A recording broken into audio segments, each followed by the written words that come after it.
Please video को अंत तक देखना मत भूलिएगा क्योंकि वीडियो के एंड में आ रहा है give away question.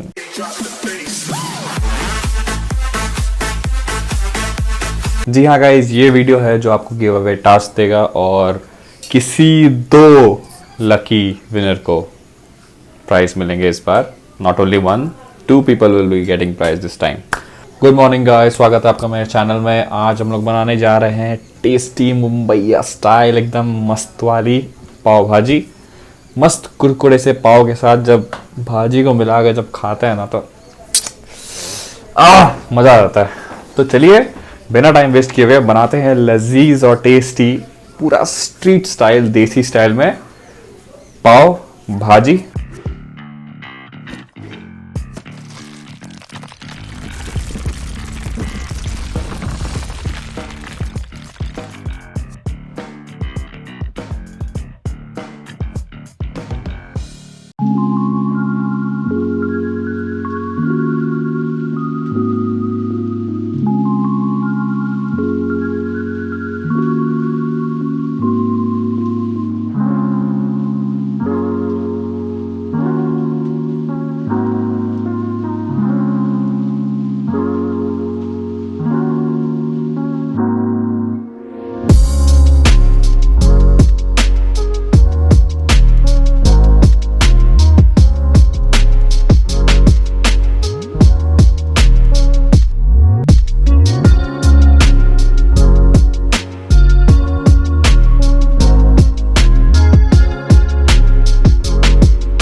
So thank you so much guys for watching the video. आज का गिव अवे टास्क ये है, आपको कमेंट सेक्शन में अपने फेवरेट फास्ट फूड के बारे में बताना है। सिर्फ नाम लिख दीजिए, आपके फेवरेट फास्ट फूड का नाम क्या है जो आप चाहते हो कि मैं बनाऊं। बस as simple as that, no twisting, no इधर उधर के बाद, नो नो ट्विस्टिंग, नो इधर उधर के बाद, simple and straightforward. Right down the dish you would like me to cook. Street food, make sure अब खिचड़ी मत लिख देना, ठीक है। स्ट्रीट फूड जो कि आपको बहुत पसंद है and you would want me to cook. And हाँ, दोस्तों को पसंद है शेयर करिए, उन्हें भी थोड़ा सीखने दीजिए, खुद कितना सीखेगा। चलिए गाइस, शेयर, लाइक, सब्सक्राइब सब कर दीजिए जो पॉसिबल हो। And thank you so much for watching the video. मिलते हैं अगले वीडियो में। And make sure guys, giveaway task का आंसर नीचे कमेंट सेक्शन में। Okay, thank you so much guys, bye bye.